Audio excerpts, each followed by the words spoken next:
l'enfermement, on donne un sentiment de liberté, comme si cette fois-ci on emmenait le visiteur là-bas. Le visiteur ne sait presque pas qu'il est lui-même maintenant dans le zoo.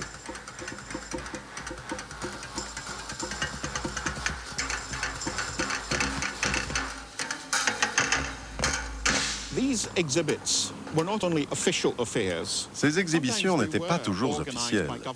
Parfois, elles étaient organisées par des commissions gouvernementales. Mais le plus souvent, c'étaient des entreprises privées qui le faisaient. Il y avait en Grande-Bretagne un homme très connu qui s'appelait Imre Kiralfy. Originaire de l'Europe de l'Est, il vint en Angleterre où il fit fortune en organisant des exhibitions. Il commença au début des années 1890 et poursuivit jusqu'à la Première Guerre mondiale. Il organisa des expositions à Londres, à l'Olympia et à Earl's Court. À partir de 1908, il mit en place une série d'expositions extraordinaires qui se tenaient dans un lieu qu'il avait appelé la Ville Blanche. D'autres entrepreneurs se rendaient en Afrique d'où ils ramenaient des troupes itinérantes de divertissement, comme on les a appelés par la suite. Les Français se sont révélés excellents dans ce domaine. En effet, beaucoup de ces troupes venaient du Sénégal et du Dahomey et étaient exhibées en Grande-Bretagne et en Europe. Ils faisaient également des tournées dans les villes balnéaires.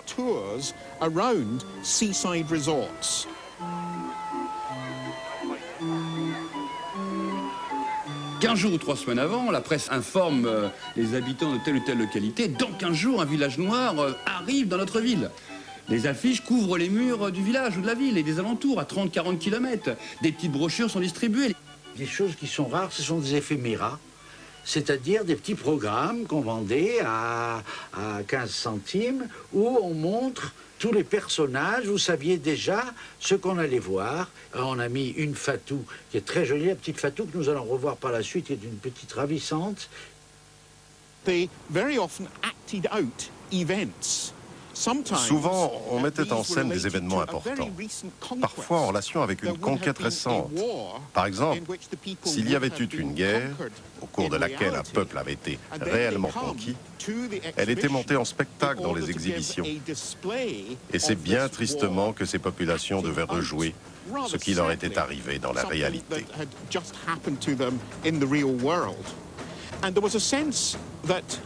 Il existait aussi un sentiment d'urgence de la part du public. Il fallait absolument aller voir ça, car c'était le spectacle du moment. C'était éphémère. En fait, ces exhibitions ne duraient pas, car elles étaient seulement montées pour quelques mois, et donc, si on n'y allait pas, on les ratait. Non seulement on ratait l'exhibition, mais on pouvait aussi rater ces populations. Car selon les exigences de la politique impériale, la nouvelle civilisation qu'on leur imposait les condamnait à disparaître, tout du moins culturellement. Ça devient l'événement du mois.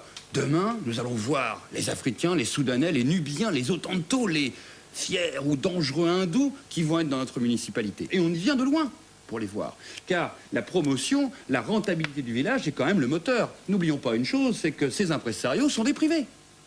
Ils montent leurs troupes, ils vont en Afrique, ils ont d'ailleurs très souvent un intermédiaire local avec qui on rassemble une centaine d'individus, femmes, enfants, adultes, vieillards. Toute une troupe est recrutée et des fois elle part pour 5 ans, 10 ans, 15 ans, 20 ans en Europe. On montre des femmes à plateau. Mais comment elles sont venues, ces femmes à plateau? Vous les voyez là sur le bateau, habillées.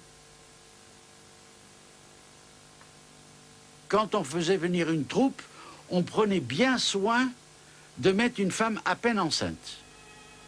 Et la troupe venait en France, et quand il y avait la naissance, on marquait à l'entrée du village une naissance au village, on augmentait les prix et tout le monde était content.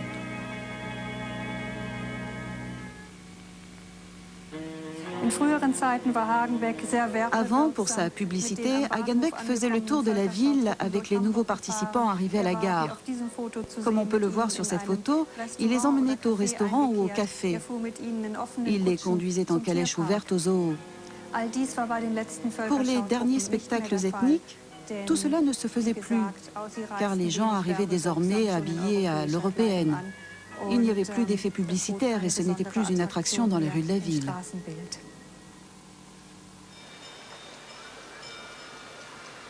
Ces troupes ethnographiques circulaient en toute l'Europe au gré des contrats réalisés par leurs impresarios.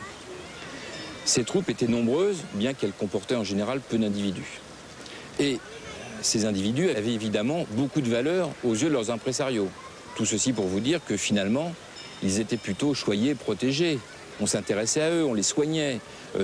Dès que l'un d'entre eux était malade, tout de suite on faisait venir le docteur.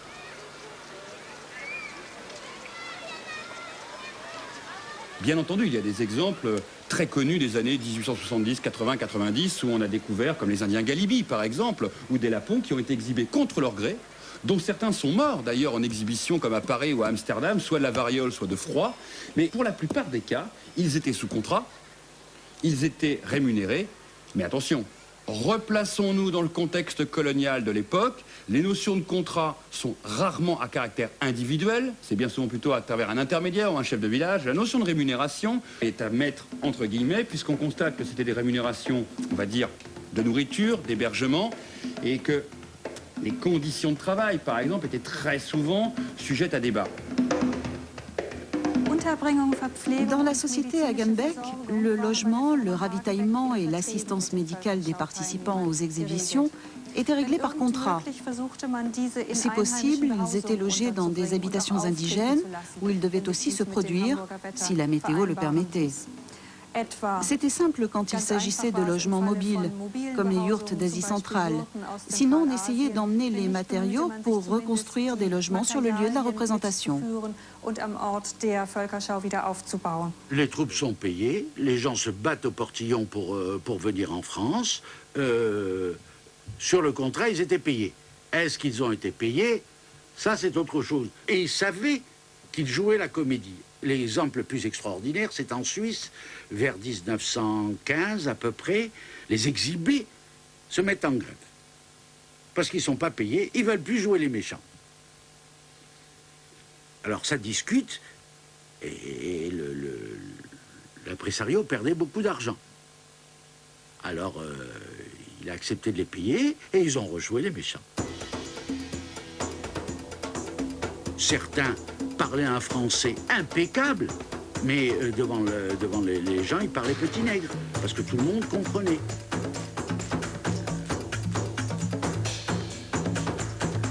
Nouvelle preuve de ces manipulations. Le nom des troupes et des villages change selon les pays où on les produit. Actualité coloniale, mode, demande des visiteurs, budget des impresarios transforment ici et là un groupe de Sénégalais en Togolais ou de Birmans en Javanais.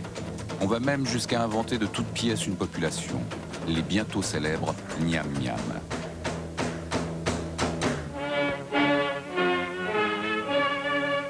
Puis en traversant l'Atlantique, ces mises en scène vont obéir à d'autres objectifs.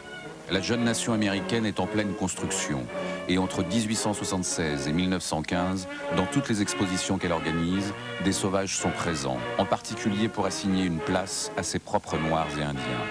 Des mesures américaines obligent, l'exposition de Chicago de 1893 fera des centaines de victimes parmi les milliers d'exhibés.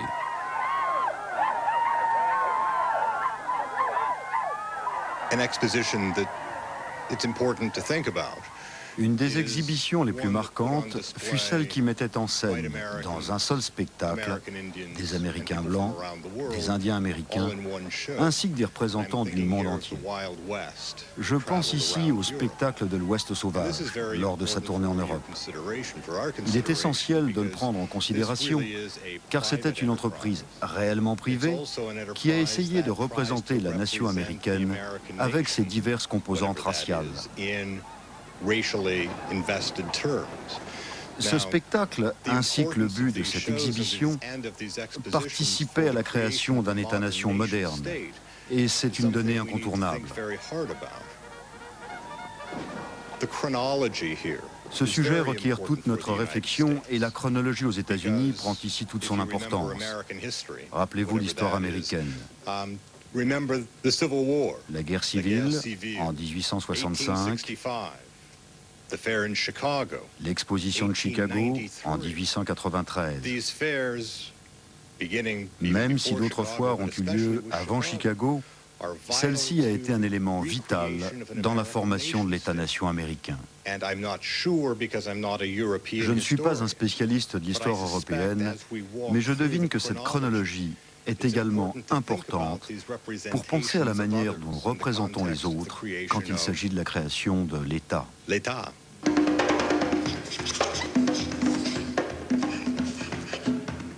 Les États-nations, qu'est-ce que c'est? C'est la création d'une communauté nationale, par définition, beaucoup plus large, donc qui doit prendre des référents identitaires communs à toutes les fractions, à la fois sociales, culturelles et communautaires, qui composaient cette nation auparavant.